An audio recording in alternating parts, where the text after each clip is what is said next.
कईयों को मैंने डिवोर्स लेते हुए देखा है सोरासिस के लिए। मतलब अगर हस्बैंड वाइफ में एक पार्टनर को सोरासिस हो गया है तो डिवोर्स तक हो जाते हैं, शादी टूट जाती है। शादी होती है तो बताया नहीं जाता कि बच्चे को सोरासिस है, किसी भी लड़की या लड़के में। आफ्टर कोविड या फिर कोविड की वैक्सीन्स के बाद पेशेंट की इम्यूनिटी इतनी हाइपर एक्टिवली काम कर रही है कि कुछ पेशेंट ही हमें आके बताते हैं कि अब तक कोई हिस्ट्री भी नहीं है, आज सच लाइफस्टाइल में भी कोई इशू नहीं है, बट येस कोविड हमें 1-2 बार हुआ या फिर वैक्सीन्स लगवाई उसकी, तो उसके बाद हमें सोरासिस देखने को मिला।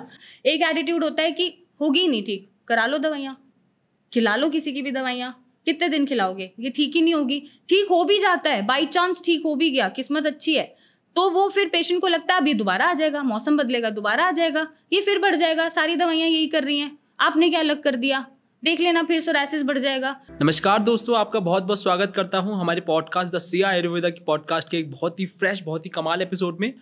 और दोस्तों आज बहुत खुश हूं मैं क्योंकि आज हमें ज्वाइन करने वाली हैं डॉक्टर मेघा चतुर्वेदी। डॉक्टर मेघा ने वो करके दिखाया है जो बहुत सारे डॉक्टर्स नहीं कर पाते।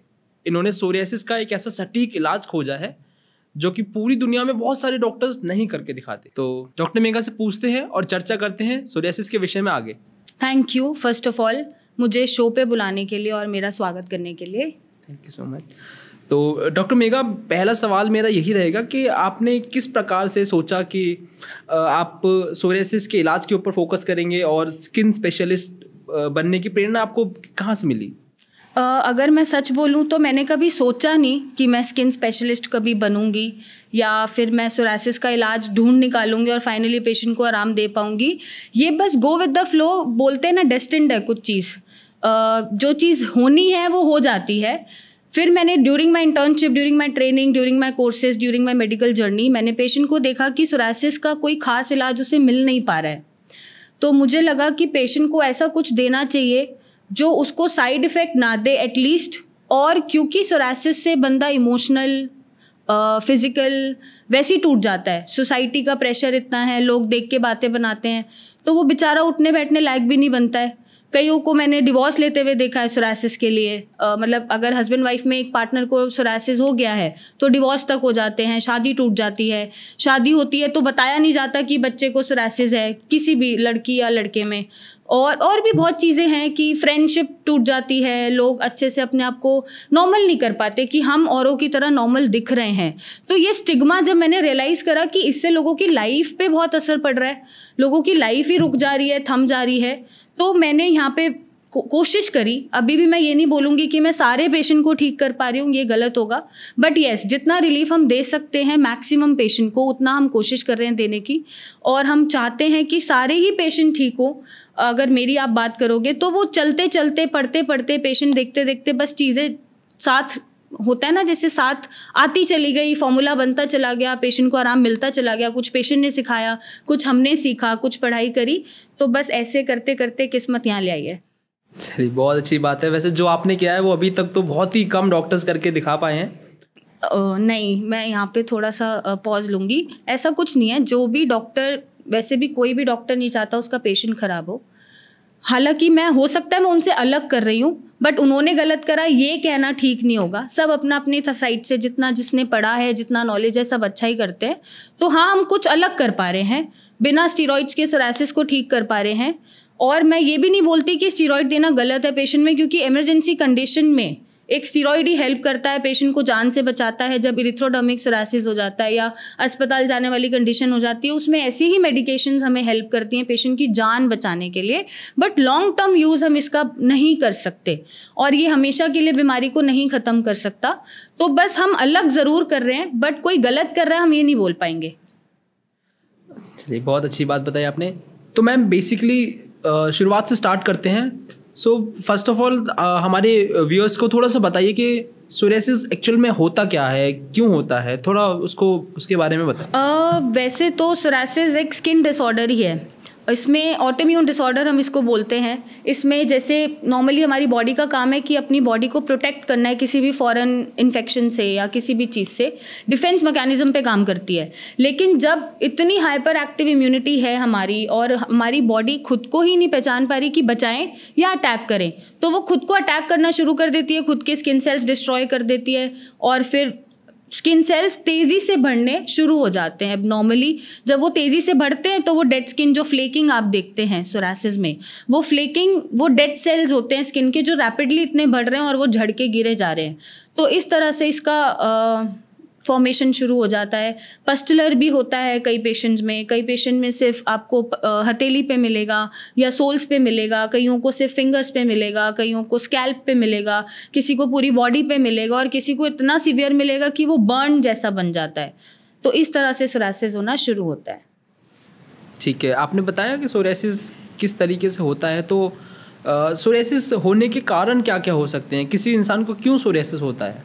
कारण टू बी ट्रू अभी तक किताबों में भी इतना रेलेवेंट नहीं आ पाया है कि क्यों हुआ, ये तो कोई नहीं बता सकता है। But yes, there are some studies की इन रीजंस की वजह से सोरासिस होता है। लेट्स सपोज किसी को फैमिली हिस्ट्री में कोई और ऑटोइम्यून डिसऑर्डर चल रहा है, ज़रूरी नहीं है सोरासिस ही हो सकता है कोई रूमेटॉइड हो और कोई ऑटोइम्यून SLE हो या किडनी का डिसऑर्डर हो। तो अगर वो जीन्स में चल रहा है, फैमिली हिस्ट्री में चल रहा है, तो भी संभावना होती है कि येस नेक्स्ट जनरेशन में देखने को मिल जाता है सोरासिस।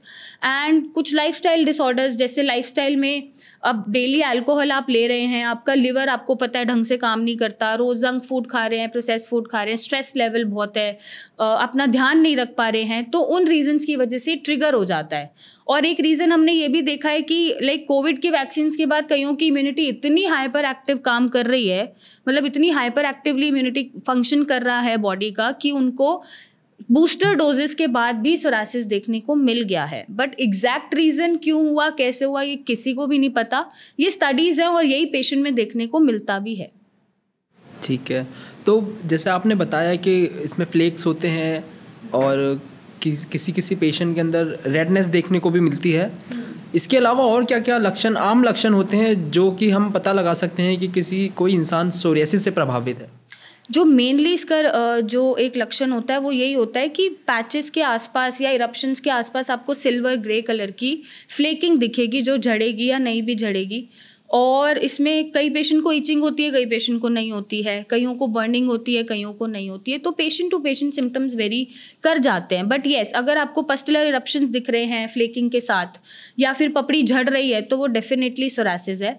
और अगर कहीं डाउट हमें लगता है तो हम बायोप्सी के लिए रेकमेंड करते हैं पेशेंट को कि आप स्किन बायोप्सी कराओ, उसमें क्लियर हो जाएगा कि डायग्नोसिस एग्जैक्ट क्या बनते हैं स्किन के डिसऑर्डर के। और अगर किसी इंसान को सोरियासिस होता है तो क्या उसके किसी अदर बॉडी ऑर्गन पे भी कोई किसी भी तरह का इफेक्ट आता है? कुछ परसेंट ऑफ केसेस में ऐसा होता है जब सोराटिक पहले हड्डियों पे आता है, जिसको सोराटिक आर्थराइटिस बोलते हैं, फिर वो स्किन पे जाता है ना। तो ये ऑलरेडी डीप ऑर्गन से बाहर की तरफ आ रहा है, तो ये ऑलरेडी सीवियर फॉर्म में ही आ रहा है। कुछ पेशेंट में होता है सोरासिस की पहले स्किन पे आया, फिर क्योंकि लॉन्ग टर्म ऑफ जो भी मेडिकेशन उन्होंने लिया है या ट्रीटमेंट के चलते उनका किडनी इफेक्ट हो रहा है तो असर आ सकता है। बट येस, अगर उसको सोरासिस को ढंग से ट्रीटमेंट नहीं दिया गया है, बहुत साल हो गए हैं, तो वो हड्डियों तक पहुंच गया है और सोराटिक आर्थराइटिस में डेवलप हो जाता है। ओके, तो मैम आपने बताया, अभी हम बात कर रहे हैं सोरियासिस के बारे में, तो ऐसे क्या क्या कारण हो सकते हैं जिनकी वजह से सोरियासिस होता है? बहुत सारे लोगों को, क्योंकि सोरियासिस एक ऐसी बीमारी है जो मैंने देखा बच्चों में भी होती है, बूढ़ों में भी होती है, तो ऐसा क्या कारण होता है? सोरियासिस होने का मेन बेसिकली रीजन क्या क्या होते हैं? अग्रीड, ये बच्चों में भी होती है, बूढ़ों में भी होती है, मिड एज में भी कभी भी हो जाती है। तो द रीज़न बीइंग अभी तक एग्जैक्ट नोन कॉज अभी तक नहीं आया है। बट ये स्टडीज़ जो बताती हैं, एक्सपीरियंस जो बताता है, वो यही बताता है कि या तो कोई फैमिली हिस्ट्री चल रही है, कोई ना कोई ऑटोइम्यून डिसऑर्डर, ज़रूरी नहीं है सोरासिस ही एक ऑटोइम्यून डिसऑर्डर हो रहा हो, जैसे रूमेटॉइड आर्थराइटिस है या फिर किडनी का कोई ऑटोइम्यून डिसऑर्डर है, पॉलीसिस्टिक किडनी डिसीज़ होता है, SLE है। तो इस तरह का कोई भी अगर ऑटोइम्यून डिसऑर्डर फैमिलीज़ में रन कर रहा है, जनरेशन्स में रन कर रहा है, तो वो होने के चांसेस होते हैं। और हमें अपनी पिछली जनरेशन का पता होता है कि पेरेंट्स तक को क्या है, उनके पेरेंट्स और उनके ग्रैंड पेरेंट्स और उनके पेरेंट्स, फिर इतने जनरेशन हमें भी नहीं पता होती कि किसको क्या बीमारी हुई है, राइट। आपको भी नहीं पता होगा कि आपके घर में आपके दादा दादी या उससे ऊपर की जनरेशन में क्या बीमारी थी। तो ये जनरली ज़्यादातर तो जनरेशन्स में आता है, बट येस दूसरा हो सकता है कि लाइफस्टाइल बहुत ज़्यादा अल्कोहल कंजम्पशन है, लिवर ढंग से काम करता नहीं है, लिवर के लेवल रेज रहते हैं, बहुत ज़्यादा जंक प्रोसेस फूड खाया जा रहा है, कोई वर्कआउट नहीं है, कोई मतलब होता है ना कि कोई मेटाबॉलिज्म हमारा ढंग से चल ही नहीं रहा है, बहुत सीडेंट्री लाइफस्टाइल है, इस कारण से भी ट्रिगर हो जाता है सोरासिस। बहुत ज़्यादा स्ट्रेस है आजकल, फिजिकल, इमोशनल, पर्सनल, प्रोफेशनल, इतना स्ट्रेस है, लोग इतना सीरियसली ले लेते हैं कि कोई ना कोई बीमारी ले लेते हैं। अब जिनकी बॉडी पित्तज है, पित्तज डोमिनेटिंग है, उसमें वो सोरासिस दिख जाता है, राइट। और अभी तक कोई ऐसा कोई फैक्ट्स नहीं आए हैं, कोई केसेस नहीं आए हैं, कोई स्टडी नहीं आई है, बट येस आफ्टर कोविड या फिर कोविड की वैक्सीन्स के बाद पेशेंट की इम्यूनिटी इतनी हाइपर एक्टिवली काम कर रही है कि कुछ पेशेंट ही हमें आके बताते हैं कि अब तक कोई हिस्ट्री भी नहीं है, आज सच लाइफस्टाइल में भी कोई इशू नहीं है, बट येस कोविड हमें 1-2 बार हुआ या फिर वैक्सीन्स लगवाई उसकी, तो उसके बाद हमें सोरासिस देखने को मिला क्योंकि इम्यूनिटी बैलेंस तरीके से काम कर रही थी। हो सकता है वैक्सीन से या कोविड के इन्फेक्शन होने से उनकी इम्यूनिटी हाइपर एक्टिवली काम कर रही है, बट येस इसकी कोई स्टडीज़ नहीं है, अभी तक कुछ आया नहीं है ऐसा, तो I am not sure, but ये मेरा एक्सपीरियंस रहा है पेशेंट के साथ, तो वही मैं बता रही हूँ। तो मैम आपने बताया अभी वैक्सीन की वजह से भी लोगों को सोरासिस ट्रिगर कर रहा है या अदर ऑटोइम्यून डिजीज ट्रिगर कर रही हैं, तो ऐसा भी हो सकता है कि कोई नॉर्मल मेडिसिन जो हम एलोपैथिक ले लेते हैं, जो इंग्लिश मेडिसिन हम लेते हैं, उसकी वजह से भी हमें सोरासिस या किसी भी और तरह की कोई भी ऑटोइम्यून डिजीज हो सकती है? जैसा मैंने बताया पीयूष आपको कि ये अभी तक रिटर्न में नहीं आया है कि हाँ इस पर्टिकुलर मेडिकेशन लेने से, इस पर्टिकुलर दवाई को खाने से हमें सोरासिस हो जाएगा, राइट। जैसे हमें पता है यूजुअली कि पेन किलर खाने से किडनी इफेक्ट कर जाती है, बट फिर भी पेन किलर खाते ही हैं, तो ऐसा कुछ स्पेसिफिक नहीं है, सर्टेनिटी नहीं है कि कौन सी दवाई से सोरासिस हो रहा है, but yes there are medication, कुछ हाई बीपी में एक सॉल्ट चलता है उसकी वजह से भी सोरासिस हो जाता है। ये सिर्फ हमें पेशेंट के ज़रिए ही पता चला है, अभी तक कोई स्टडीज़ नहीं है, इसके फैक्ट्स नहीं है, बट हाँ हो जाता है। तो हम कोशिश करें कि जल्दी से, कोई भी आदत क्या है ना, सर दर्द हो रहा है गोली खा लो, पैर दर्द हो रहे हैं गोली खा लो, तो वो जो गोली खाने की आदत है ना बात बात पे, और किसी भी मेडिकल स्टोर पे केमिस्ट को, हर केमिस्ट डॉक्टर है आजकल मेडिकल स्टोर पे, तो वो जो आदत है ना कि केमिस्ट को बोलो ये हो रहा है कोई दवाई दे दो, वो आदत जब हमारी बंद हो जाएगी ना, बेमतलब गोलियां खाना हम बंद कर देंगे, तो शायद ऐसे ऑटोइम्यून डिसऑर्डर्स या और भी कुछ डिसऑर्डर्स होने बंद हो जाएंगे या ट्रिगर होने बंद हो जाएंगे। तो मैम मैंने बहुत सारे ऐसे पेशेंट्स देखे हैं, बहुत सारे मेरे नोन भी हैं जिन्होंने जो सोरासिस से सफ़र कर रहे हैं, जिन्होंने ट्रीटमेंट भी लिया हुआ है, उन्होंने एलोपैथिक भी ट्राई किया हुआ है, उन्होंने होम्योपैथिक भी ट्राई किया हुआ है, इवन तो उन्होंने आयुर्वेदिक भी ट्राई किया हुआ है।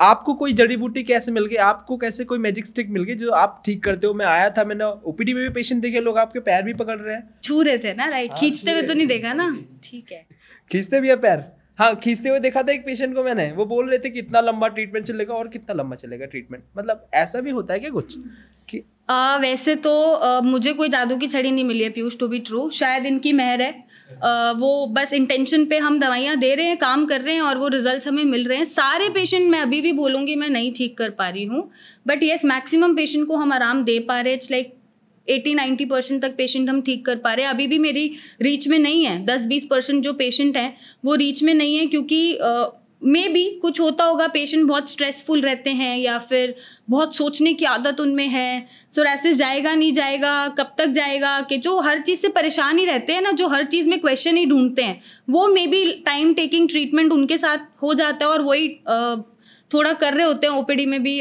इधर उधर बातचीत की कैसे जाएगा, और मेरी भी टांग खींच रहे होते हैं। पैर छूना पता नहीं लोग क्यों छूते हैं, बट येस उनकी रिस्पेक्ट है देने के लिए, तो आई रिस्पेक्ट दैट, मैं उनका एक्सेप्ट करती हूँ उनकी रिस्पेक्ट, और वो थैंक यू है, उनका जेस्टर है, क्योंकि शायद सोरासिस इज समथिंग की जो है जिसको है सोरासिस, जो पीड़ित है सोरासिस से, उसे ही पता है वो क्या लेके चल रहा है या क्या झेल रहा है। हम और आप अंदाज़ा भी नहीं लगा सकते, मैं सिर्फ देख के पेशेंट को एम्पैथी दे सकती हूँ, सिंपैथी दे सकती हूँ, बट मैं उसका दर्द नहीं शेयर कर सकती, और ये सच्चाई है।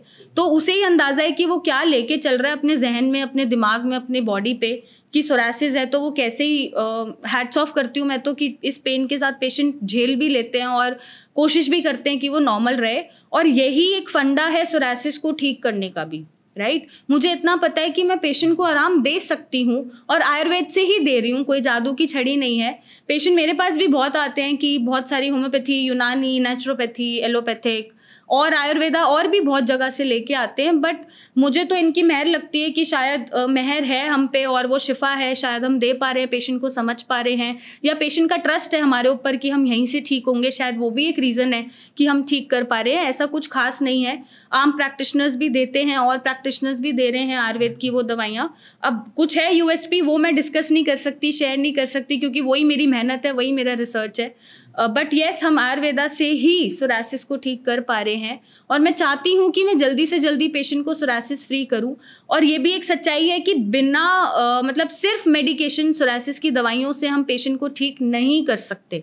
पेशेंट को अपना योगदान, लाइफस्टाइल मॉडिफिकेशन, थोड़ा सा मस्त मौला होना पड़ता है, थोड़ा सा ध्यान रखना पड़ता है खाने पीने का, सीडेंट्री लाइफस्टाइल है तो कुछ वर्कआउट ऐड करे, और इसको अगर वो ठीक रख सकता है तो मेरे हिसाब से वो पेशेंट इतनी जल्दी ठीक होता है। मुझे भी यकीन नहीं होता कि ये मैंने कैसे कर दिया, ये कैसे हो गया, पेशेंट 2 महीने में साफ है। और आपने बोला ना कि एलोपैथिक से भी, मतलब किसी और मेडिकेशन, नॉट इवन मतलब सिर्फ एलोपैथिक ही नहीं, और भी दवाइयों से भी कभी क्लियर होते हुए नहीं देखा, बट येस हमारी दवाइयों से पेशेंट क्लियर होके भी आता है और ठीक भी होता है।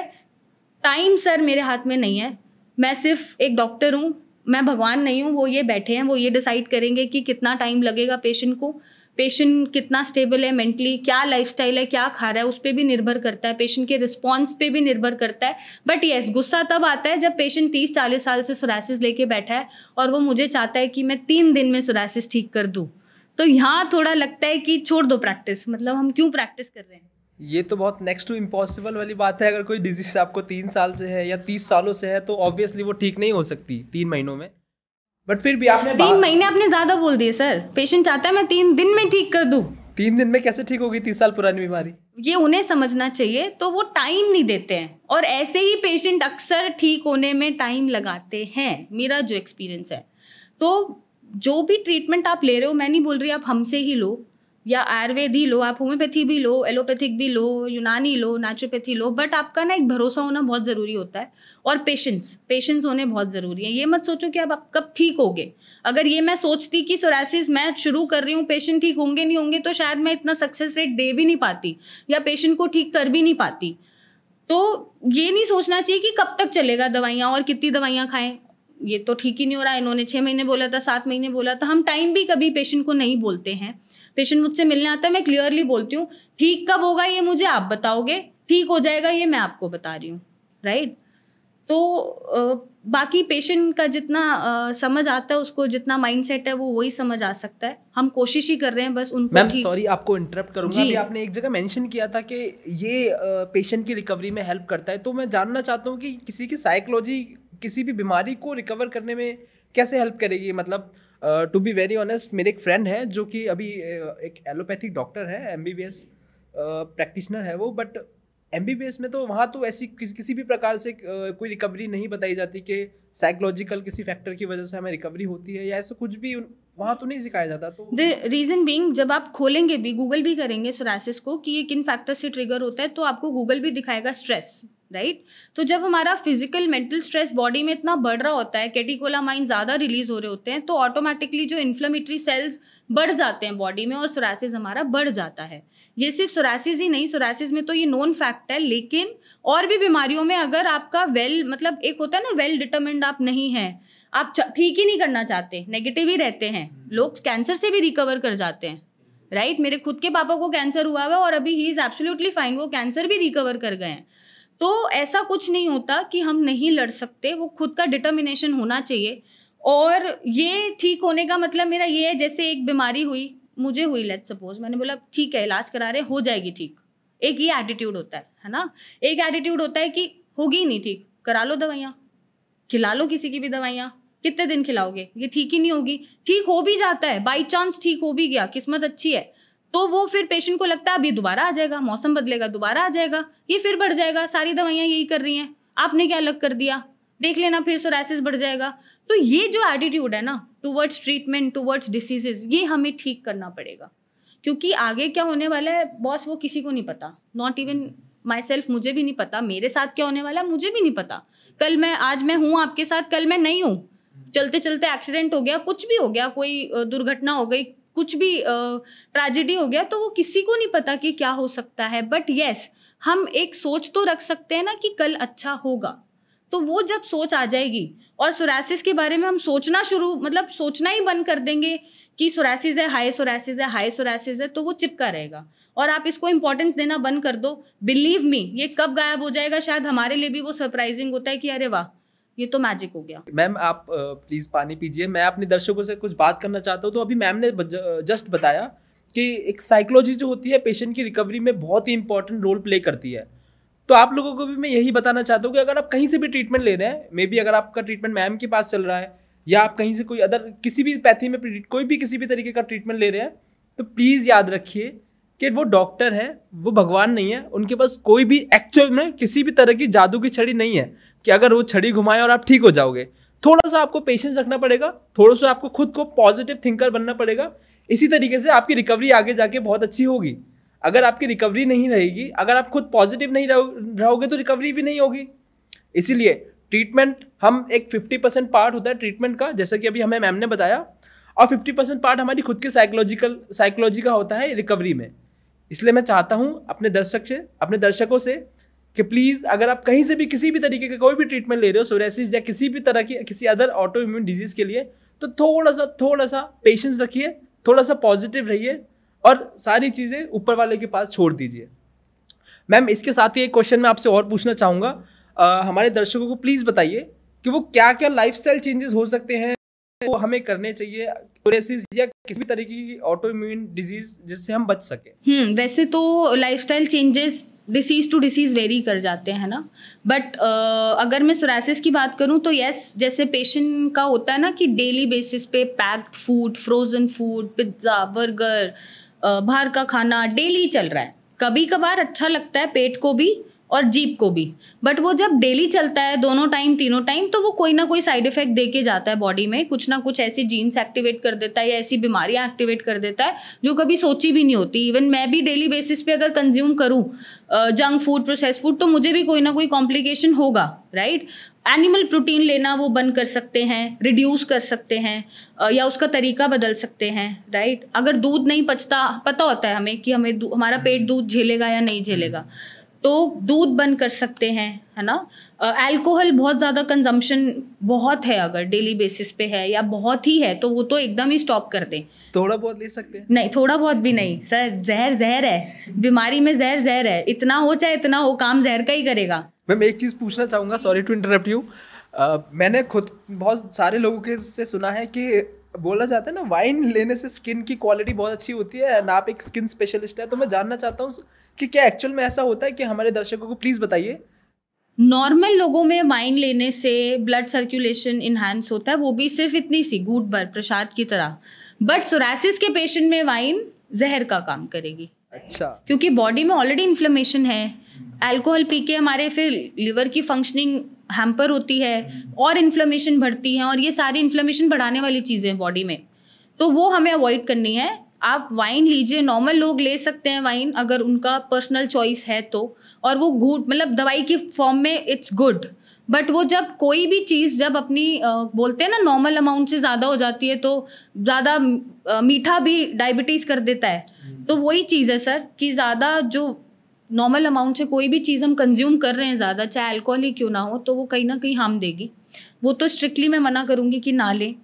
शुगर कट डाउन करी जा सकती है, कार्ब्स कट डाउन करे जा सकते हैं। एक हमारा आजकल हम बहुत बिजी हैं, सुबह उठते ही मेट्रो दिखती है, आते हुए मेट्रो दिखती है, 8 बजे से रात को 10 कब बज गए पता ही नहीं चलता। तो अगर आधा घंटा भी वो निकाल सकते हैं ना खुद के लिए, और वो करें जो खुद को पसंद हो, वॉक तो ऐड करें, योगा ऐड करें, एक्सरसाइज ऐड करें, लेकिन वो आधा घंटा सिर्फ जो खुद की पसंद की चीज़ है वो करें ना, तो शायद ये भी ठीक रहेगा और किसी भी बीमारी से शायद वो दूर रह सकते हैं। तो मैम अभी आपने जस्ट बताया था कि लाइफस्टाइल के बारे में हम बात कर रहे थे, आपने बताया कि alcohol is something we have to avoid. तो अपार्ट फ्रॉम अल्कोहल और क्या क्या चीज़ें हैं, स्पेसिफिकली डाइट में आपने बताया कि हमें ऑब्वियसली सारे जानते हैं कि हमें बाहर की चीज़ें ज़्यादा नहीं खानी चाहिए, बट कुछ ऐसी घर की चीज़ें भी होंगी जो शायद हमें सोरियासिस में अवॉइड करनी चाहिए। जैसा आपने जस्ट बताया कि दूध है, हमारे इंडिया में दूध को लेके एक बहुत ही अलग परसेप्शन है।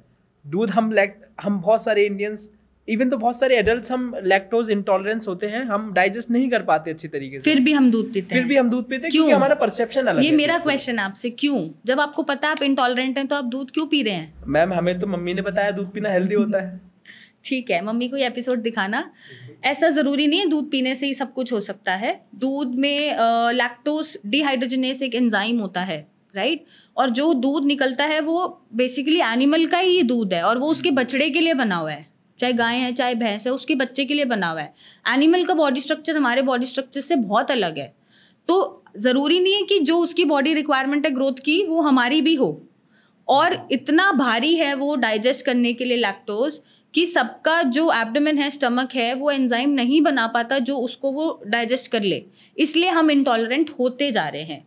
अडल्टरिंग एक चीज़ है आजकल, आप समझते हो। पहले गाय भैंस घर में रहती थी, यूजुअली अपने हाथों से खाना खिलाया, अपने टाइम पे दूध दिया नहीं दिया कोई बात नहीं, बच्चे की तरह रखा। अभी फैक्ट्रियों में उन्हें, मतलब गायों को गधे घोड़ों की तरह इंजेक्शन लगा के दूध निकाला जाता है उनका, ज़बरदस्ती, फोर्सफुली।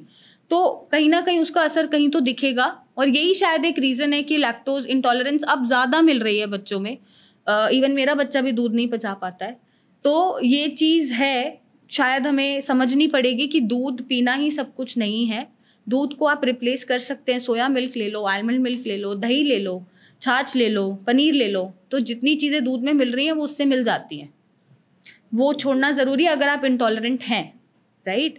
और कार्ब्स, जैसे मैंने बोला, कट डाउन कर दो। शुगर तो छोड़नी है, शुगर ज़्यादा खानी नहीं है। मीठा वैसे भी वज़न बढ़ाता है, और मीठा वैसे भी इंसुलिन रेजिस्टेंस जो है हमारे बॉडी में उसको बढ़ा देता है, जिसकी वजह से हमें और प्रॉब्लम्स जुड़ जाती हैं।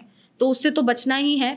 बहुत ज़्यादा मिर्ची खाने की आदत होती है लोगों की, मुट्ठी भर भर के लाल मिर्ची खाते हैं, गरम मसाला खाते हैं, वो भी अवॉइड करना है। क्योंकि आपने नोटिस किया होगा, कभी बाहर के खाने में मिर्ची खा रहे हो तो बॉडी में एक अलग सी गर्मी सी निकलती है, जलन होती है, खुजली होती है। तो एग्जैक्टली आप सोचो सोरासिस के पेशेंट को वो कितनी दर्द देगी या कितना दुखी करेगी। इसलिए ये चीज़ें हम मना करते हैं। आप होम कुक्ड फूड खाइए, उसमें आप कार्ब्स मत खाइए, शुगर मत खाइए, बाकी आप खाइए, हेल्दी खाना खाइए, कोई प्रॉब्लम नहीं है। तो मैम, जैसे कि अभी आपने बताया कि दूध थोड़ा सा हमें अवॉइड करना चाहिए, तो आपसे मैं स्पेसिफिकली पूछना चाहता हूँ कि सोरियासिस के जो पेशेंट्स होते हैं उनके लिए दूध क्या वो पी सकते हैं? अगर स्ट्रेट मुझे आंसर देना है तो नो, मेरी तरफ से नो है। कुछ रिप्लेसमेंट्स ट्राई कर सकते हैं, जैसे सोया मिल्क, आलमंड मिल्क, ये सब ट्राई कर लें। बट लैक्टोज वाला जो दूध है, लैक्टोज फ्री मिल्क चल जाएगा। लैक्टोज वाला जो मिल्क है जो पीना चाहिए, जो आई कैन अंडरस्टैंड कुछ लोगों को ये समझ नहीं आएगा कि दूध पीने से कब से बीमारियां होने लग गई, मैं ही दुश्मन बन जाऊंगी उनकी आदत से। लेकिन यस, ऐसा होता है। कोई भी बीमारी होती है, आप आम हॉस्पिटल्स में भी जाते हैं तो भी डॉक्टर्स दूध ही सबसे पहले बंद कराते हैं, क्योंकि उसमें एक शुगर है, लैक्टोज है। कई बार बीमारियों में हमारा इंटेस्टाइन वो एब्जॉर्ब नहीं कर पाता, जिसकी वजह से बीमारियां बढ़ती हैं। ये रीज़न है कि मैं दूध मना कर रही हूँ। और जो बचपन से दूध, मक्खन, दही खाते आए हैं उन्हें आज मैं बहुत गलत लगने वाली हूँ, but I am so sorry. ये साइंटिफिक प्रूवन भी है और ये फैक्ट्स के साथ है कि दूध, आपको सोरासिस है या कोई भी डिसऑर्डर है तो अवॉइड मिल्क, आप दूध मत पीजिए, लैक्टोज फ्री दूध लीजिए, सोया मिल्क लीजिए। बट जो नॉर्मल जो दूध बहुत पिया जाता है, बहुत ज़्यादा पिया जाता है, लोग 2-2 किलो ऐसी थैली खोली और पी लेते हैं, उसको प्लीज़ अवॉइड करें। तो दोस्तों, हमने जाना कि अभी तक हम क्या नहीं खा सकते सोरियासिस की प्रॉब्लम में।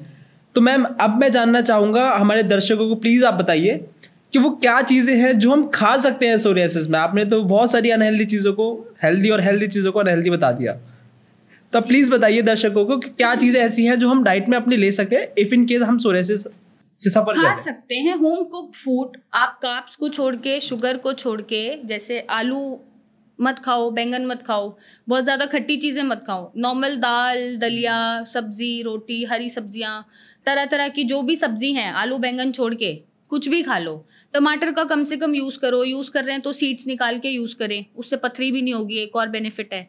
राइट। बहुत ज़्यादा मिर्चियाँ नहीं खानी है, कीप इट सिंपल। आप हींग का, जीरे का तड़का लगाओ, हरी मिर्च का सेवन आप कर सकते हो, हरी मिर्च डालो, नमक डालो, नमक चाहें तो आप सेंधा नमक से रिप्लेस कर सकते हैं, क्योंकि नमक ज़्यादा खाने से इलेक्ट्रोलाइट इम्बैलेंस होता है बॉडी में और खुजली बहुत होती है पेशेंट को। आप पेशेंट से पूछना उसको रात को ही खुजली क्यों मचती है, सोरासिस पेशेंट को ये कंप्लेंट है पेशेंट की कि मुझे रात में ही खुजली लगती है, पूरे दिन में ठीक रहता हूँ, क्योंकि पूरे दिन जो इनटेक है वो इतना हाई इलेक्ट्रोलाइट पहुंच चुका है बॉडी में, जिसकी वजह से उसको रात को जैसे नींद ही नहीं आती। अब जैसे मेरे साथ एक केस होता है कि मैं ज़्यादा कॉफ़ी पी लूँ या कैफीन कुछ भी ले लूँ, कभी मुझे एनर्जी चाहिए, तो मुझे रात को खुजली होगी या नींद नहीं आएगी। तो ये अक्सर होता है। कैफीन भी अवॉइड करना है। वैसे तो एक अच्छा पॉइंट आ गया सामने, कैफीन भी मत लीजिए। तो जो ड्रग्स हैं, कोई गांजा पीता है या फिर CBD, तरह तरह के जो ड्रग्स का सेवन किया जाता है, वो भी अगर अवॉइड करेंगे तो अच्छी हीलिंग हो जाएगी, सोरासिस फ्री जल्दी हो जाएंगे। तो आप कुछ भी खाइए, घर का बना खाइए, दाल चावल सब्जी रोटी सब खा सकते हैं। और इंसान को पता होता है, आपको पता होगा आपको किन चीज़ों से प्रॉब्लम होगी। मुझे पता है मुझे क्या खाने से प्रॉब्लम होगी। आप किससे एलर्जिक हैं, ज़रूरी नहीं है दूसरा उससे एलर्जिक हो। अगर इस चीज़ के बारे में नॉलेज है कि हमें ये पर्टिकुलर चीज़ खाने से एलर्जी हो जाती है, तो वो चीज़ आप अवॉइड करें। इतनी लापरवाही ना करें कि एलर्जी होती है, देखेंगे। मैम अभी तो आपने एक छोटा सा कंट्रोवर्शियल वाला टॉपिक जस्ट डिस्कस किया था, गांजा। तो मैं जस्ट पूछना चाहता हूँ आउट ऑफ द क्यूरियोसिटी कि गांजा पीने के बाद तो बॉडी स्लो हो जाती है, तो सोरियासिस कैसे तेजी से बढ़ सकता है? क्या ऐसा कुछ है? कुछ नहीं, ओनली जो गांजे के साथ जो टोबैको मिक्स करके पिया जाता है वो गलत है। तो सिर्फ गांजा पी सकते हैं, आप ऐसा कहना चाह रहे हैं? मैं ये नहीं बोल रही पी सकते हैं, क्योंकि इस बारे में मुझे भी अभी इतना कोई डिटेल मैंने इस पर स्टडी नहीं करी है, बट येस मैंने कुछ पढ़ी हैं चीज़ें और कुछ देखा भी है कि कैनाबिस एक अगर मॉडरेट अमाउंट में और मेडिकली यूज़ करा जा रहा है तो वो गलत नहीं है। अगर वो अप्रूव्ड है और आयुर्वेद में भी यूज़ हो रहा है या होम्योपैथिक में तो मेडिसिन होती हैं इसकी, और अगर वो वैसे यूज़ हो रहा है मेडिकली उतने ही अमाउंट में, तो मुझे नहीं लगता कि गलत होना चाहिए विदाउट टबैको। बट इस पे मैं कुछ अभी स्ट्रेट बोल नहीं सकती कि हाँ या ना, क्योंकि मुझे भी इस पे बहुत चीज़ें पढ़ने की और एक्सपीरियंस करने की ज़रूरत है। तो मैम थोड़ा सा बताइए स्कैल्प सोरियासिस के बारे में। स्कैल्प में जब सोरियासिस होता है तो वो क्या बिल्कुल सिमिलर होता है बॉडी सोरियासिस के कंपैरिजन में? और स्कैल्प सोरियासिस से क्या बालों पर भी कोई इफेक्ट आता है? नहीं, वैसे तो कुछ अलग नहीं होता है। कुछ पेशेंट में बस होता ही स्कैल्प सोरियासिस ही है, कि सिर्फ स्कैल्प पे सोरियासिस और कहीं नहीं है। कुछ पेशेंट में बॉडी के साथ साथ भी स्कैल्प इफेक्टेड हो जाता है जी। इसमें अलग कुछ नहीं है। मोटी मोटी लेयर आपकी वही जब आपके फॉलिकल पे डेड स्किन इकट्ठी होती जाती है, वो गिरती जाती है, मल्टीप्लिकेशन ऑफ स्किन सेल्स बढ़ जाती है रैपिडली, और फिर इचिंग होने लग जाती है। कईयों को वहाँ पे स्टिकी डिस्चार्जेस भी होते हैं। अब ऑब्वियसली जब जड़ से वो फ्लेकिंग निकलेगी तो हेयर लॉस तो होगा, बिल्कुल। I would say hair fall होगा, सॉरी हेयर लॉस नहीं टर्म यूज कर सकते। हेयर लॉस तभी होगा जब वो इतने आपके फॉलिकल झड़ने लग जाएं जड़ से कि वहाँ पे एक पैच दिखने लग जाए, और लिटरली जब आप ऐसे बाल कर रहे हैं, ऐसे आप करिए, आपके भी दिख रहा होगा कि हेयर लॉस है या हेयर फॉल है। तो जब हम ऐसे बाल करते हैं तो वो जब एक पैच बनने लग जाता है, कोई पैटर्न दिख जाए बाल्डनेस का, तो हेयर लॉस में कन्वर्ट हो जाता है। बट ये सोरासिस, स्कैल्प सोरासिस के साथ हेयर फॉल होना is a common symptom. Okay तो मैम बताइए, फिर आपने खाने का तो चलो बता दिया, अभी हमारे दर्शकों को बताइए कि ऐसे क्या प्रोडक्ट्स हैं जो कि हम लगा सकते हैं या नहीं लगा सकते सोरियासिस की कंडीशन में। जैसे बहुत सारे सोप होते हैं जो कि हम नॉर्मल कंडीशन पे भी बच्चों को नहीं अप्लाई करते, तो स्पेसिफिकली सोरियासिस की कंडीशन में ऐसी क्या क्या चीज़ें हैं, मैं जानना चाहता हूँ, जो हमें यूज़ करनी चाहिए और जो यूज़ नहीं करनी चाहिए। बहुत कॉमन यूज़ होता है कीटोकोनाज़ोल का, आपने देखा होगा अपने नोन में, या सोरासिस का पेशेंट अगर आसपास है आपके तो कीटोकोनाज़ोल एक होता है शैम्पू, उसमें सैलिसिलिक है और बीटामेथाजोन है। ये सब यूज़ करके थोड़े टाइम के लिए टेम्परेरली जो फ्लेकिंग है वो बंद हो जाती है, क्योंकि सोरासिस एक बीमारी ऐसी है कि सिर्फ एक्सटर्नल एप्लीकेशन से वो ठीक नहीं हो सकती, उसको अंदर से सही ट्रीटमेंट देना ज़रूरी है। एक्सटर्नल एप्लीकेशन से हम मेंटेनेंस दे सकते हैं, क्योंकि हम स्टेरॉइडल शैम्पू बहुत ज़्यादा यूज़ नहीं कर सकते, या एंटी फंगल शैम्पूज हम बहुत ज़्यादा लंबे समय तक यूज़ नहीं कर सकते। तो उसके लिए हम आयुर्वेद को चूज़ कर सकते हैं, होम्योपैथी चूज़ कर सकते हो, और आप सिया आयुर्वेदा को चूज़ कर सकते हो, जिसमें स्पेसिफिकली सिर्फ सोरासिस पेशेंट केयर रेंज ही आ रही है, जिसमें सोरासिस का पेशेंट क्या शैम्पू यूज़ करेगा, आयुर्वेद बेस्ड, नेचुरल, हर्बल, जिसमें कोई स्टीरॉइड नहीं है या कोई बहुत ज़्यादा केमिकल्स यूज़ नहीं करे हुए हैं, तो आप वो शैम्पू प्रेफर कर सकते हो। अब सोरासिस का एक पेशेंट है, वो मेरे पास आ रहा है, मैम मैं शैम्पू कौन सा यूज़ करूँ, या मैम मैं साबुन कौन सा यूज़ करूँ, मैं बॉडी वॉश कौन सा लगाऊँ, मैं मॉइस्चराइजर कौन सा लगाऊँ। तो सोरासिस ठीक होने के बाद भी हम जो रेंज ला रहे हैं, क्योंकि अक्सर डे टू डे रूटीन में मुझे ये चैलेंज फेस करना पड़ता था कि मैं क्या रेकमेंड करूं।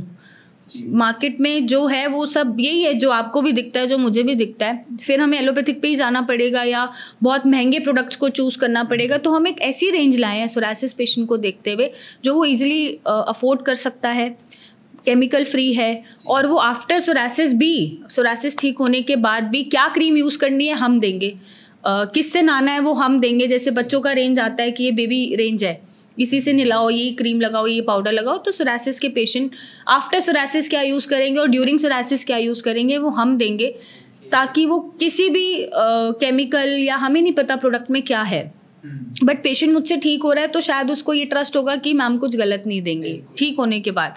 तो यही सोचते हुए पेशेंट को केमिकल फ्री रखने के लिए और सोरासिस रिलैप्स ना करे इन सारी चीज़ों की वजह से, इसलिए हम ये रेंज लाए हैं, और वो जल्दी आ जाएगी, शायद आपको भी दिखेगी, और आप भी अपने शोज़ में बताइएगा कि ये रेंज है, यूज़ करनी है, अपने नोन में जिनको सोरासिस है उनको दीजिएगा ताकि वो भी नेचुरल रहें। जी, now coming to the point ma'am, मैं आज ओपीडी आ रहा था और ओपीडी में भी मैंने देखा there are few products by doctor Megha Chaturvedi.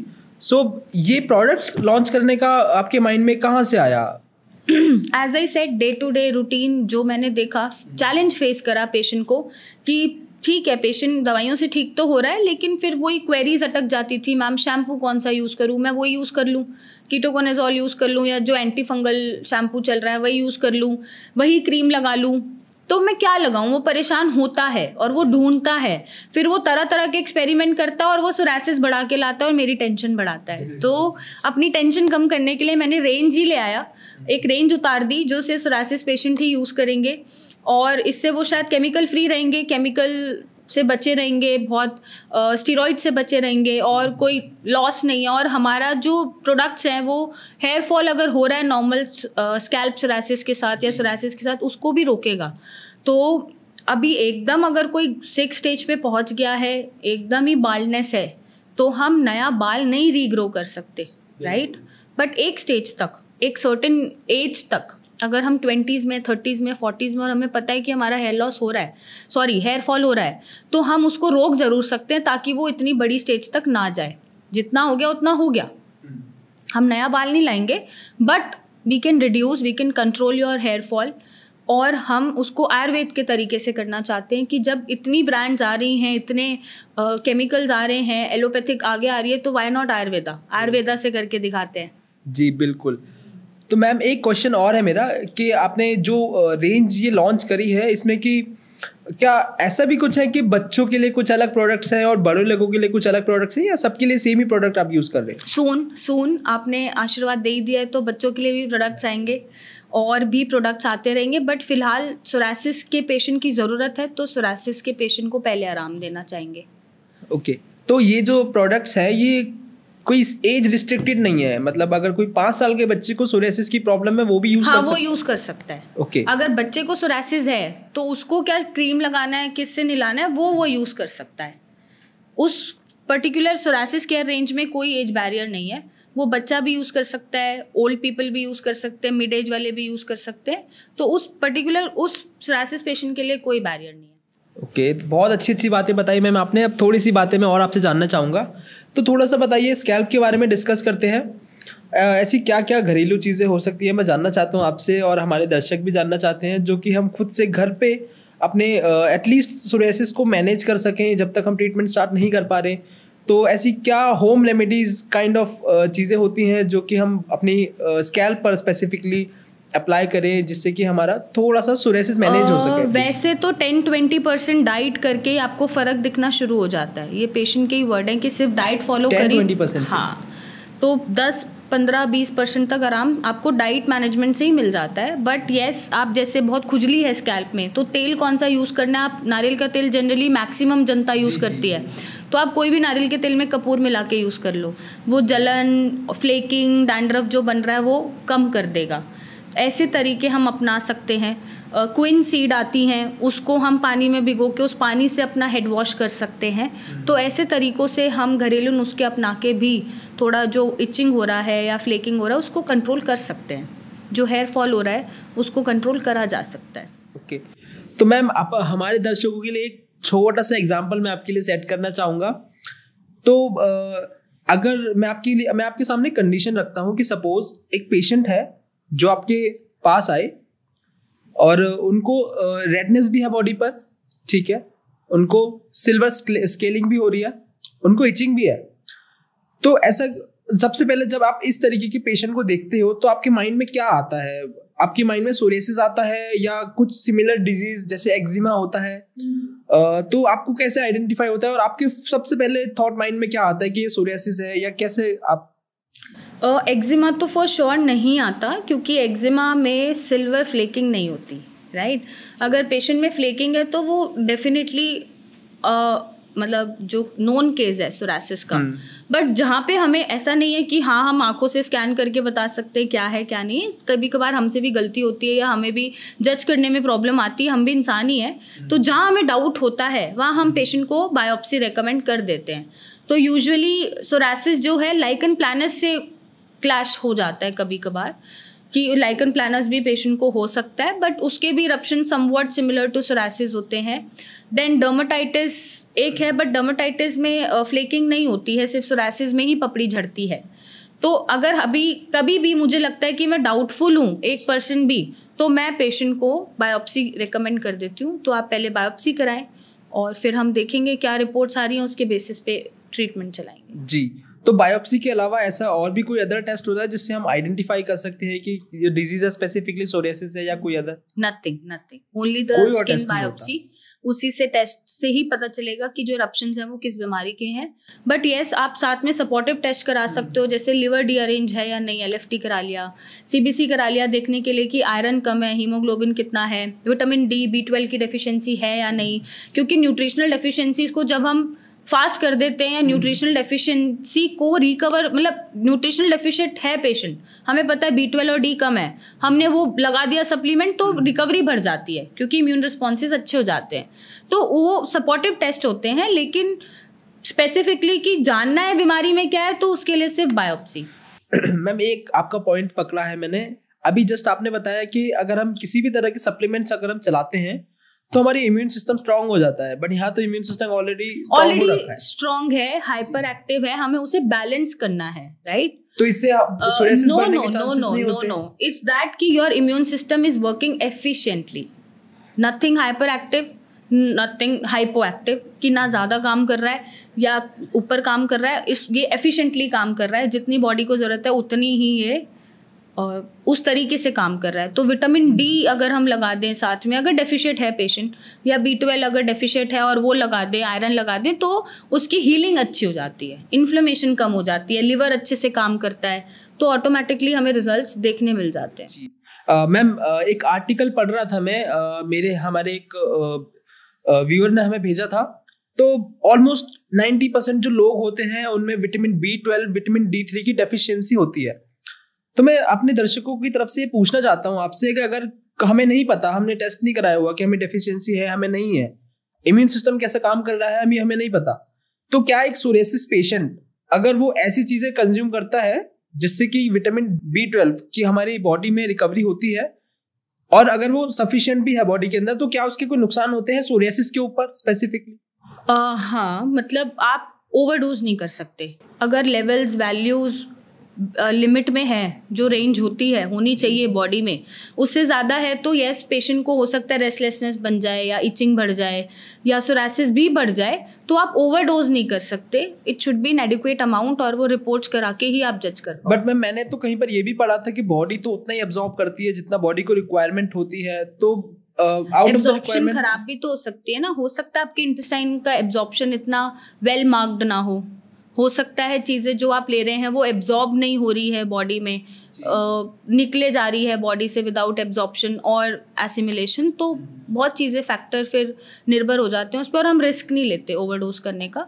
तो बेटर है कि आप पहले रिपोर्ट्स कराओ और रिपोर्ट्स के हिसाब से पेशेंट का सप्लीमेंटेशन लगाओ। तो मैम अभी हम बात कर रहे थे स्कैल्प सोरियासिस के बारे में, और आपने अपने प्रोडक्ट्स के बारे में भी बताया, आपने एक रेंज जस्ट अभी लॉन्च करी है। तो मैं पूछना चाहूँगा कि क्या कुछ ऐसा मेरे लिए भी है कि हेयर फॉल अगर मैं यूज़ करना चाहूँ, या कोई ऐसा हमारे दर्शक हैं या कोई अदर पर्सन भी है जो कि स्पेसिफिकली सोरियासिस की कंडीशन में नहीं, हेयर फॉल जैसी कंडीशन में अगर हम लेना चाहें, क्योंकि मुझे तो बहुत हो रहा है अभी से, तो मैं चाहता हूँ थोड़े बहुत बाल तो आ ही जाएँ, और बहुत सारे और लोग भी होंगे इंडिया में, ये चीज़ तो बहुत कॉमन है। तो क्या वो प्रोडक्ट्स हमें मिल सकते हैं, या मैं यूज़ कर सकता हूँ, या कुछ ऐसी अवेलेबिलिटी अभी है, या फिर थोड़ा टाइम लगेगा, हमें थोड़ा वेट करने की ज़रूरत है? अवेलेबिलिटी आ जाएगी, लेकिन उससे पहले आपको हमारा एक टेस्ट है वो देना पड़ेगा। ये एक हेयर फॉल का टेस्ट है कि कौन सी स्टेज पे आपको हेयर फॉल है, नहीं है, या आपको लग रहा है, वो हम जज करेंगे। और फिर जो हमारे एक्सपर्ट्स बैठे हैं वो आपको रेकमेंड करेंगे कुछ आंसर्स देने के बाद क्वेश्चन के, और कौन सी स्टेज है। अगर उस स्टेज तक हम ट्रीटमेंट दे सकते हैं तो येस, प्रोडक्ट्स हैं, शैम्पूज हैं, ऑयल्स हैं, और हम दे सकते हैं। बट अगर वो फाइनल स्टेज है और एकदम बालनेस आ चुकी है तो हम नया बाल नहीं उगा सकते हैं, तो वो भी हम मना कर देंगे कि नहीं, वो हम नहीं कर रहे हैं। बट येस, आप टेस्ट दे सकते हैं, आप सबमिट करिए हमारे कुछ क्वेश्चंस के आंसर्स। ऐसे ही नहीं मिलेगा, आपको वो टेस्ट पास करना पड़ेगा या आंसर्स देने पड़ेंगे, उसके बेसिस पे ही हम आपको हेयर फॉल के लिए कुछ सोल्यूशन दे पाएंगे अगर हुआ तो मैम ये टेस्ट तो मुझे भी देना है बहुत ज़्यादा जल्दी, आप देख सकते हैं। तो मैं अगर देना चाहूँ तो कहाँ पे दे सकता हूँ ये वाला टेस्ट, आप थोड़ा बताइए ना। ये आप हमारी वेबसाइट पे जाइए siayurveda.com, वहाँ पे सिंपल सा हेयर टेस्ट लगा हुआ है। आपको कुछ वहाँ पे क्लिक करना है, क्वेश्चन के आंसर्स देने हैं, और फिर जो हमारे एक्सपर्ट्स हैं वो बताएंगे कि किस स्टेज का हेयर फॉल हो भी रहा है या नहीं है, बस आपको लग रहा है। और अगर वो सिर्फ मॉडिफिकेशन से ठीक हो जाएगा, लाइफस्टाइल प्रोडक्ट्स चेंज करने से, तो वो भी हम बताएंगे। और अगर नहीं कर पाए इलाज उस हेयर फॉल का स्टेज का, तो वो भी हम बताएंगे। तो आप आंसर्स आज ही यहाँ से शो के बाद आप आंसर्स दे देना जो क्वेश्चंस हमने पूछे हैं, और then will give you the products. बिल्कुल मैं तो अभी जाऊँगा जस्ट इस शो के बाद, मुझे तो बहुत ही ज़्यादा जल्दी है। बट हाँ, कुछ चीज़ें और मैं पूछना चाहूँगा कि हमें कैसे पता चलेगा कि कौन सी स्टेज की हेयर फॉल है, या फिर किस स्पेसिफिक स्टेज तक हम उसको क्योर कर सकते हैं या कंट्रोल कर सकते हैं? थोड़ा सा आप इसके बारे में बताइए प्लीज़। वो सारे आंसर्स आपको उस टेस्ट में मिल जाएंगे, सारे, कौन सी स्टेज तक ठीक हो सकता है, या कौन सी स्टेज तक आपके बाल रुक सकते हैं, या कौन सी स्टेज तक हम नहीं ठीक कर सकते हैं, वो सब उस टेस्ट में आपको सारे आंसर्स मिलेंगे। आप एक बार जाइए तो सही, देखिए तो सही। तो मैम प्रोडक्ट्स के बारे में थोड़ा सा जानना चाहूँगा, क्योंकि अब हेयर फॉल है ऑलरेडी, तो बहुत सारी चीज़ें मैं to be very honest try कर चुका हूँ, और किसी ने इफेक्ट तो छोड़िए, इवन तो कंडीशन को वर्स कर दिया। तो मैं जानना चाहता हूँ कि आपके प्रोडक्ट ऐसा क्या करेंगे कि जो हेयर फॉल को वापस से रीजनरेट करा सकें, या रीजनरेट नहीं करा सकते तो एटलीस्ट जो ग्रोथ है उसको बढ़ा सकें। सी पीयूष, जो हेयर फॉल का भी कंडीशन है ना, ये भी इंटरनली ही ओरिजिनेट होता है। एक्सटर्नल एक्सपोजर हो सकता है बहुत ज़्यादा पोल्यूशन के चलते, या स्ट्रेस के चलते, या हमारे खान पान जो भी चल रहा है गंदा, उसके चलते हमें ज़्यादा हो जाए। बट जब तक कोई इंटरनल प्रॉब्लम नहीं है, आपको हेयर फॉल नहीं हो सकता, राइट? हो सकता है जीन्स में चला आ रहा हो, आपकी पुराने पापा का भी पैटर्न यही हो, स्कैल्प का कोई बालनेस हो, या उनके पापा का पैटर्न यही हो, तो जब तक ये कंडीशंस नहीं मिलती तब तक हेयर फॉल भी नहीं होता है। बट येस, हमारे प्रोडक्ट्स एक एज तक और एक स्टेज तक रीजनरेटिव तरीके से आपके बाल ला सकते हैं। पहले तो झड़ने से रोकेंगे कि एक्सट्रीम अमाउंट में हेयर फॉल ना हो, नॉर्मल हो जितना होता है। बट उसके बाद एक एज तक, सर्टेन एज तक और एक सर्टेन स्टेज तक, जो स्टेज आपकी निकलेगी उन टेस्ट के आंसर्स देने के बाद, तब तक हम इसको रीजनरेटिव मोड में हील कर सकते हैं, या फिर बाल आपके नए ला सकते हैं। लेकिन साथ साथ आपको अपना मॉडिफिकेशन या कोई न्यूट्रिशनल डेफिशिएंसीज हैं तो वो भी ठीक करनी पड़ेंगी। बहुत ज़्यादा फिजिकल इमोशनल स्ट्रेस चल रहा है, वो भी थोड़ा बैलेंस आउट करना पड़ेगा, प्रॉपर स्लीप लेनी पड़ेगी, ईटिंग हैबिट्स अच्छी करनी पड़ेंगी। तो येस, हेयर फॉल और हेयर लॉस जो ये प्रॉब्लम्स हैं, ये भी सिर्फ एक्सटर्नल एप्लीकेशन से ठीक नहीं होता। अगर हीमोग्लोबिन कम है तो उसको पूरा करना पड़ेगा। फीमेल्स में वाइट डिस्चार्ज बहुत हो रहा है तो वो रोकना पड़ेगा। पीसीओडी है तो वो ठीक करना पड़ेगा। थायराइड प्रोफाइल ढंग से काम नहीं कर रहा तो वो करना ही पड़ेगा। तो ये एक्सटर्नल जो प्रोडक्ट्स होते हैं वो इसलिए होते हैं कि एक तो एक स्टेज तक रीजनरेशन हम कर सकें, बालों को दोबारा पहले तो झड़ने से रोकें और फिर बालों को दोबारा रीग्रोथ कर दें, बट ये भी एक स्टेज तक ही पॉसिबल है। और साथ साथ आपको अपनी जो न्यूट्रिशनल डेफिशिएंसीज हैं बॉडी में या कोई मेडिकल डिसऑर्डर है उसको ठीक करना ही पड़ेगा, तभी आपको इसका भी सही सोल्यूशन मिलेगा। ओके मैम, तो थोड़ा सा क्यूरियस हूँ मैं जानने के लिए कि आपने जो प्रोडक्ट रेंज की बात करी है अभी, इसके बारे में थोड़ा सा डिटेल में बताइए प्लीज़ कि अगर आप मुझे हेयर फॉल के लिए एज अ ट्रीटमेंट देते हैं या किसी भी हमारे दर्शक को कोई जो भी आपसे ट्रीटमेंट लेना चाहे हेयर फॉल के लिए या सोरियासिस के लिए, जो आपके प्रोडक्ट्स हैं वो हम यूज़ करते हैं, तो क्या हमें शैम्पू होगा या ऑयल होगा या क्या क्या चीज़ें रहेंगी इसमें? शैम्पू भी होगा, बट यस अगर उसके साथ कोई मेडिकल डिसऑर्डर, हार्मोनल डिसऑर्डर या फिर न्यूट्रिशनल डेफिशिएंसीज चल रही हैं तो वो भी आपको करना पड़ेगा बैलेंस आउट। और क्या होता है ना, अभी क्या हुआ, आपके फ्रेंड सर्कल में बहुत लोग होंगे, आपने एक को बताया यार मेरे बाल बहुत झड़ रहे हैं, तो वो कहेगा भाई ये शैम्पू यूज़ कर ले, मेरे तो रुक गए तेरे भी रुक जाएंगे। ज़रूरी नहीं है उसको सूट कर गए तो आपको भी सूट कर जाएंगे। तो हम एक ऐसी रेंज लाना चाह रहे हैं कि तरह तरह के प्रोडक्ट यूज़ करने से कोई भी इंसान बचे, किसी के कहने में ना आए कि तुझे सूट कर रहा है तो मैं भी यूज़ कर लेता हूँ। तो ये जो प्रैक्टिस है हमारी इंडिया में या कहीं पे भी, इसको हम रोकना चाह रहे हैं। और हम एक ऐसी प्रोडक्ट रेंज ला रहे हैं कि उसमें एक तो सल्फेट ना हो या बहुत ज़्यादा केमिकल्स ना हो, नेचुरल हो, आयुर्वेद बेस्ड हो, और आपके बालों को जो शैम्पू की वजह से या उसके अंदर जो भी केमिकल्स यूज़ हो रहे हैं उसकी वजह से अगर हेयर फॉल हो भी रहा है एक सर्टेन एज तक या सर्टेन स्टेज तक, उसको हम कंट्रोल कर दें तो वो उतना ही काम करेंगे। और जैसा मैं बोल रही हूँ बार बार, इंटरनल प्रॉब्लम्स को ठीक करने से ही हेयर फॉल रुकेगा, वो ठीक करना ज़्यादा ज़रूरी है। बिल्कुल। तो इंटरनल प्रॉब्लम्स में आपने काफ़ी बार बोला कि इंटरनल प्रॉब्लम्स ठीक करने से होगा, थोड़ा बताइए क्या क्या इंटरनल प्रॉब्लम्स हो सकती हैं, जैसे कि किसी भी प्रकार की इंटरनल प्रॉब्लम्स प्लस सोरियासिस के केस में ऐसे क्या कॉमन सिम्टम्स होते हैं जो हमें दूसरे पेशेंट में भी देखने को मिलते हैं, और उसके हिसाब से हम फिर आगे ट्रीटमेंट भी डिस्कस करेंगे। तो सबसे पहले तो अगर जीन्स अच्छे नहीं हैं बालों के मैटर में पेरेंट्स के, तो हम नया बाल नहीं रीग्रो कर सकते, बट येस जो लॉस आपको हो रहा है उसको हम कंट्रोल कर सकते हैं, उस पे हम ध्यान दे सकते हैं। नंबर 2, कोई भी न्यूट्रिशनल डेफिशिएंसी नहीं होनी चाहिए। फीमेल्स में आप देखोगे पीसीओडी मिल जाता है, पीरियड्स नहीं आते रेगुलर है, वाइट डिस्चार्ज हो रहा है, हार्मोनल इम्बैलेंस है, थायराइड प्रोफाइल गड़बड़ हुई हुई है, तो इन सब के चलते भी हेयर फॉल होता है उनमें, इन्हें हम पूरा कर सकते हैं। हीमोग्लोबिन कम है, आयरन कम है, उसको हम पूरा कर सकते हैं। पोल्यूशन से अगर बच सकते हैं तो यस बचें। बहुत ज़्यादा जो ट्रीटमेंट्स चलते हैं आजकल सैलून्स में, उनसे आपको बचना है। तरह तरह की स्ट्रेटनिंग और बहुत सारे ट्रीटमेंट्स का नाम दे दिया गया है, उनसे आप बचें। बहुत ज़्यादा एक्सपोजर में ना आए धूल मिट्टी के। तो इन सब चीज़ों से और इंटरनल प्रॉब्लम्स को साथ में हम रख के सॉल्व करके इसको भी एटलीस्ट हेयर फॉल तो कम किया जा सकता है। रीग्रो होगा नहीं होगा वो डिपेंड करेगा कि आपके पुराने जीन्स कैसे चल रहे हैं। बिल्कुल मैम, बहुत ही अच्छी बात बताई आपने। तो चलिए आगे अब थोड़ा सा डिस्कस करते हैं ट्रीटमेंट के बारे में, कि अगर कोई पेशेंट आपके पास आते हैं या उन्हें सोरियासिस की प्रॉब्लम हो या फिर हेयर फॉल की प्रॉब्लम हो या कोई भी और अदर किसी तरीके की डिजीज हो, तो आप किस तरीके से अपने ट्रीटमेंट को कंटिन्यू करती हैं, क्या क्या वो फैक्टर्स होते हैं, मैं अपने दर्शकों को बताना चाहता हूँ कि जिसके बेसिस पे हम अपने ट्रीटमेंट को, आप जो ट्रीटमेंट आप प्रोवाइड कराते हो वो हम देते हैं externally and internally as well. So अगर मैं ट्रीटमेंट की बात करूं पीयूष, तो उसमें हम मेडिकेशन जो हमारी रहती है वो मेनली कंपोजिशन रहती है उसमें ब्रह्मी और शंखपुष्पी, जो माइंड को थोड़ा रिलैक्स कर देती है, स्ट्रेस कम कर देती है, हम ज़्यादा सोच नहीं पाते, और रिलैक्सेंट मतलब एक माइंड रिलैक्सेंट है। तो क्योंकि ज़्यादातर इश्यूज स्ट्रेस से ही शुरू होते हैं, तो वो वहाँ पे जब कैटेकोलामाइंस कम रिलीज होते हैं तो वो कम होना शुरू हो जाता है। देन डिटॉक्सिफिकेशन रहता है, टॉक्सिन सारे एलिमिनेट कराने की कोशिश हम करते हैं। लिवर का हम फंक्शनिंग बढ़ाते हैं कि लिवर क्योंकि इम्यून रिस्पॉन्सेज में रिस्पॉन्सिबल है, तो लिवर का हम आयुर्वेद में वैसे भी पेट सही है तो सब सही है, तो लिवर हमारा अच्छे से काम करे, हम वो मेडिकेशंस देते हैं।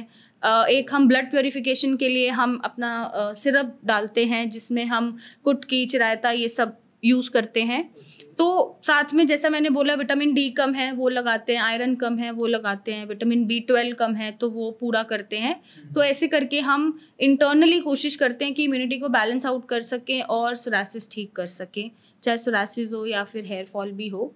तो इस तरीके से हमारा इंटरनल ट्रीटमेंट रहता है। And talking about external applications, क्योंकि मैंने बताया कि मार्केट में इतने प्रोडक्ट्स अवेलेबल हैं, पेशेंट कंफ्यूज हो जाता है मैं कौन सा यूज़ करूँ, मैम उनको तो सूट कर गया मुझे नहीं कर रहा, या मेरे को क्या सूट करेगा। तो उससे बचने के लिए कि आप तरह तरह के एक्सपेरिमेंट्स मत करो। कई बार सिर्फ शैम्पू बदलने से ही तकलीफें बढ़ जाती हैं। इवन मैं भी अगर शैम्पू बदल दूँ तो मुझे लगता है कि डैंड्रफ आ गया या फिर हेयर फॉल होना शुरू हो गया। तो ये एक्सपेरिमेंट्स से बचने के लिए और सिर्फ आयुर्वेद बेस्ड प्रोडक्ट्स आए, कोई केमिकल्स ना हो, स्टीरॉयड ना हो, सिर्फ इसी को ध्यान में रख के एक्सटर्नल एप्लीकेशंस हैं, ऑयल्स हैं, शैम्पूज़ हैं, कंडीशनर हैं, और आप क्या मॉइस्चराइज़र लगाएं, क्या क्रीम लगाएं, क्योंकि सोरासिस का पेशेंट मेकअप नहीं लगा सकता ज़्यादा। क्या लगाऊं मैं फेस पे मैम, तो वो फेस पे क्या क्रीम लगाएं ताकि वो अच्छे से बाहर जा सके, सन से भी प्रोटेक्शन उनको मिल सके। तो इन सब चीज़ों को ध्यान में रख के एक्सटर्नल हम प्रोडक्ट्स लाए हैं ताकि पेशेंट को ईजिली अवेलेबल हो जाए वो कहीं पे भी, और उनकी क्वेरीज सॉल्व हो जाए और हम यहाँ बैठ के हर जगह उन तक प्रोडक्ट्स पहुँचा सकें। बहुत अच्छी बात बोली मैम आपने। बस एक चीज़ और मैं आपसे पूछना चाहूँगा अपने पर्सनल बारे में। तो आपने बोला कि फॉर्म फिलअप करना पड़ेगा हमें theCIayurveda.com पर, बट अभी थोड़ा सा टाइम की कमी है हमारे पास और सोल्यूशन मुझे अभी चाहिए क्योंकि हेयर फॉल से तो मैं बहुत लंबे टाइम से बहुत ज़्यादा परेशान हूँ। तो आप प्लीज़ मुझे अभी बताइए कुछ कि अभी ऐसी क्या प्रॉब्लम है जिसकी वजह से आपको लगता है कि मुझे हेयर फॉल की इशू हो रही है, और अभी मैं क्या कर सकता हूँ, मुझे प्लीज़ बताइए। मैं बहुत ही ज़्यादा जानने के लिए उत्सुक हूँ इस बात को जानने के लिए। आई एम सो सॉरी पीयूष, लेकिन आपको चाहे आप ड्यूरिंग योर वॉशरूम टाइम आप फ़ोन यूज़ करते हो तो आप प्लीज़ करो, या फिर आप नॉर्मली टाइम मिले 5 मिनट आप प्लीज़ फॉर्म फिल करना जरूरी है। यस। तो उसकी जानकारी से मैं पर्सनलाइज्ड, मतलब मैं खुद से देख के आपको कुछ प्रोडक्ट्स मैं भेज दूंगी एज अ गिफ्ट, और आप यूज़ करके हमें भी बताना और दर्शकों को भी बताना कि वो कितना बेनिफिशियल है, क्या उन्हें यूज़ करना चाहिए या नहीं करना चाहिए। तो वो तो आफ्टर फिलिंग द फॉर्म ही पॉसिबल हो पाएगा। I am so sorry. Okay, तो फॉर्म तो फिल करना ही पड़ेगा मुझे, इसका मतलब 5 मिनट तो दे सकते हो यार अपनी हेल्थ के लिए, अपनी प्रॉब्लम्स के लिए। इतना अभी मैंने बोला ना, आधा घंटा देना ज़रूरी है खुद को, जो खुद को अच्छा लगता है। तो आप 5 मिनट खुद के लिए तो शायद निकाल ही सकते हो। तो मैम मैं आपसे एक चीज़ और पूछना चाहूँगा, मेरी ऑडियंस भी जानना चाहती है। बहुत सारी ऐसी प्रॉब्लम्स होती हैं जो कि बहुत ही कॉमन होती हैं आजकल के टाइम में, जैसे कि पिंपल्स हो गया। पिंपल्स एक ऐसी छोटी सी प्रॉब्लम है जो कि बहुत ही कॉमन है, बहुत ही ज़्यादा। इवन तो मेरे अभी तक टीनेज वाले निशान है जो अभी तक गए नहीं, और आजकल हर टीनेज को एक्ने जैसी प्रॉब्लम्स का सामना करना पड़ता है। तो मेरी ऑडियंस भी जानना चाहती है और मैं पर्सनली भी जानना चाहता हूँ कि ऐसी क्या क्या चीज़ें हैं जो हम यूज़ कर सकते हैं, चाहे वो होम रेमेडी के तौर पर हो या कुछ और जो आप अपने एक्सपीरियंस से प्रिस्क्राइब करना चाहें। See talking about lifestyle, skin जो भी हमारे कंप्लेंट्स होते हैं, ब्लेमिशेस हैं या फिर अनइवन स्किन टोन है, सनबर्न है, उसको सी आयुर्वेदा पूरा कर देगा, ठीक कर देगा, राइट। तो wait for some days I guess. And अगर एक्ने की मैं बात करूं तो यस, एक्ने एक सर्टेन पीरियड ऑफ एज पे सबको होते हैं, ज़्यादातर टीनेजर्स में मिलते हैं जब भी हार्मोनल चेंजेस आते हैं बॉडी में। अभी क्या होता है ना, 10-11 साल तक बच्चा होता है एकदम मासूम, उसके बाद ऐसी बॉडी चेंज मारती है, प्यूबर्टी आता है, हार्मोन्स ऐसे बनते हैं। मेरे को भी हुए थे अपनी एज में, बट कुछ एक्नेस जो होते हैं एक टाइम पीरियड के बाद खुद ही चले जाते हैं। मैं हमारे तो आज तक नहीं गया, अभी भी निशान है मेरे फेस पर। सिर्फ निशान है सर, एक्ने नहीं है। हाँ, तो निशानों की बात कर रहा हूँ जी। इनके लिए भी सी आयुर्वेदा आ रहा है। अच्छा। तो see Ayurveda is a one stop solution for all your problems. तो आप कर सकते हैं उनसे, इनको ठीक कर सकते हैं। मैं ये नहीं बोलूंगी कि पूरा ठीक क्लियर हो जाएगा, एकदम चमक जाएगा फेस, लेकिन यस ये फेड आउट हो जाएगा। एंड एक्ने की मैं अगर बात करूं तो एक्ने कुछ अपनी फूड हैबिट्स को ठीक करके या फिर कुछ प्रोडक्ट्स चेंज करके जो सी आयुर्वेदा आपको दे रहा है उससे भी आपको काफ़ी रिलीफ मिल जाएगा। कुछ एक्नेज हम छोड़ देते हैं जो एज रिलेटेड होते हैं, उसको नहीं ज़्यादा ध्यान में रखना चाहिए। वो हार्मोन बैलेंस होते हैं, एक कंसिस्टेंसी आ जाती है लाइफ में, तो वो वैसे ही ठीक हो जाते हैं। कुछ लाइफस्टाइल मॉडिफिकेशन से ठीक हो जाते हैं। एंड यस, कुछ एक्ने जो होते हैं, हार्मोनल एक्ने या पस्टुलर एक्ने होते हैं, बहुत जिद्दी एक्ने सालों से होते हैं पेशेंट को, उनको ट्रीट करने के लिए हमें एक चाहिए होता है इंटरनल मेडिकेशन। तो उसके लिए हम ब्लड प्योरिफिकेशन देते हैं, जैसे साफ़ी आपने बहुत सुना होगा चलती है, तो कुछ नहीं है, वो ब्लड प्योरीफाई करती है, सर्कुलेशन थोड़ा बेटर करती है, लिवर को थोड़ा ठीक रखती है, टॉक्सिन्स बाहर रखती है। तो यही हम भी करते हैं, बट ये आप अपने फॉर्मुलेशन से करते हैं। और साथ में हम ऐसे प्रोडक्ट्स देना चाहेंगे जो ऑब्वियसली बहुत ज़्यादा केमिकल्स वाले ना हो, आयुर्वेद से जुड़े हुए हो, हर्बल हो, ताकि आपके निशान ना रह जाएं। क्योंकि जो आपके निशान रह गए हैं ना, शायद तरह तरह के प्रोडक्ट्स यूज़ करने की वजह से रह गए हैं। तो जब आप सी आयुर्वेदा ऑप्ट करेंगे तो ये निशान भी नहीं रहेंगे। तो ये ट्रीटमेंट हम बेसिकली देना चाहते हैं एक्ने में। तो मैम एक चीज़ और मैं जानना चाहूँगा, आपने मेंशन किया कि आप प्रोडक्ट्स ला रहे हो एक्ने के लिए, और जो अनइवन स्किन टोन है या स्किन से रिलेटेड जितनी भी डिजीज़ेज़ हैं इनके लिए। तो हमने जान लिया कि डिजीज़ेज़ के लिए तो ट्रीटमेंट आ रहा है, पर मेरे दर्शकों को मैं बताना चाहता हूँ कि अगर कोई ऐसे पर्सन है जो बहुत ज़्यादा कॉन्शियस है अपनी स्किन को लेकर, जिनको सिर्फ और सिर्फ कोई प्रॉब्लम नहीं है, अपनी स्किन को हेल्दी रखना है, अपने आप को हेल्दी रखना है, स्किन को ग्लो रखना है, अगर कोई इस प्रोस्पेक्टस से अगर कुछ प्रोडक्ट आप लाना चाह रहे हो या आप लाएंगे या अभी आपने सोचा है, तो प्लीज़ उसके बारे में कुछ बताइए। डेफिनेटली सोचा है, इस पे काम शुरू हो चुका है और विद इन अ मंथ और सो आपके सामने प्रोडक्ट्स भी आ जाएंगे। शायद आप ही प्रमोट कर रहे होंगे वो प्रोडक्ट्स और वो आपको हर जगह अवेलेबल होंगे। तो फंडा यही है कि आप बुढ़ापे तक भी अपनी स्किन को जवान रख सको, इसलिए सिया आयुर्वेदा आपको चूज करना है। और क्योंकि आयुर्वेदा ऑब्वियसली हार्मफुल कोई भी पील्स नहीं है, केमिकल्स नहीं है, कुछ भी बहुत ज़्यादा उसमें तामझाम नहीं मिला रखा, हमने सिर्फ नेचुरल रखा है और आयुर्वेद यूज़ करा है। तो यस, ये शायद आप 50-60s में भी पहुंच जाओ तो आप देखने चाहिए कि आप 30-40s में ही लाया कर रहे हैं, राइट। तो इसलिए आपको सिया आयुर्वेदा चूज करना है for all your skin problems. बिल्कुल मैम, मैं तो बहुत ही ज़्यादा एक्साइटेड हूँ उन प्रोडक्ट्स के लिए जो कि मुझे 50s की एज में 30s के मज़े दिलाएंगी। और हमारे दर्शक भी बहुत ज़्यादा एक्साइटेड हैं, जो भी प्रोडक्ट्स आप लेके आ रहे हो अपनी स्किन टोन को सुधारने के लिए, हेल्थी रखने के लिए। तो मैम फिर आज हम रैप अप करते हैं इसी के साथ। सबसे पहले तो बहुत बहुत थैंक यू मैं आपका करना चाहूँगा, आप हमारे शो पर आए, मुझे बहुत ही ज़्यादा खुशी हुई। और जल्दी से शो को रैप अप करते हैं क्योंकि मुझे तो आपसे बहुत सारे क्वेश्चंस पूछने हैं हेयर फॉल से रिलेटेड और भी बहुत सारे स्किन प्रॉब्लम से रिलेटेड। इसके साथ साथ मुझे ऐसा लगता है कि हमें और कई एपिसोड्स के लिए आपको वापस लाना पड़ेगा, क्योंकि अभी तक मेरे तो बहुत सारे डाउट्स हैं, तो शायद हमारे व्यूअर्स के भी बहुत सारे डाउट रह गए होंगे। तो हम कोशिश करेंगे आपको बहुत जल्दी दोबारा बुलाएं, आपको तकलीफ देंगे दोबारा यहाँ आने की, और अलग अलग डिजीज़ के बारे में हम डिस्कस करेंगे। इसी के साथ मैं तो जा रहा हूँ सिया आयुर्वेदा पर अपना फॉर्म सबमिट करने, आप भी जाइए। याद रखिए siaayurveda.com पर अपना फॉर्म सबमिट करिए, अपनी प्रॉब्लम सबमिट करिए। Doctor Megha Chaturvedi will guide you for this. और कोई भी किसी भी तरीके का सुझाव होता है आपका, या आपको किसी फ्यूचर में किसी एक स्पेसिफिक डिजीज के ऊपर या किसी पर्टिकुलर टॉपिक के ऊपर ऐसी और भी वीडियो चाहिए, ऐसा और भी कॉन्टेंट चाहिए, तो प्लीज़ हमें कॉमेंट करके बताइए। हम दोबारा से ज़रूर इन्वाइट करेंगे डॉक्टर मेघा चतुर्वेदी को। तो बहुत बहुत थैंक यू मैम, आप यहाँ पे आए। तो मैम जाते जाते आप प्लीज हमारे दर्शकों से कुछ कहना चाहेंगे? यस डेफिनेटली, मैं यही कहना चाहूँगी, accept yourself the way you are. आप जैसे भी दिखते हैं बहुत खूबसूरत दिखते हैं, परफेक्ट हैं, आपको किसी से कंपेयर करने की ज़रूरत नहीं है, किसी को दिखाने की ज़रूरत नहीं है। Accept yourself, stay natural, stay healthy, stay beautiful, और डिटर्मिनेशन, पेशेंस और ट्रस्ट के साथ आप कोई भी बीमारी हरा सकते हैं। तो प्लीज़ एक्सेप्ट योरसेल्फ एंड थोड़ा सा पेशेंस रखिए ताकि मैं आपको ठीक कर सकूं। Thank you and stay beautiful. इसी के साथ मिलते हैं नेक्स्ट एपिसोड में। Till then stay tuned.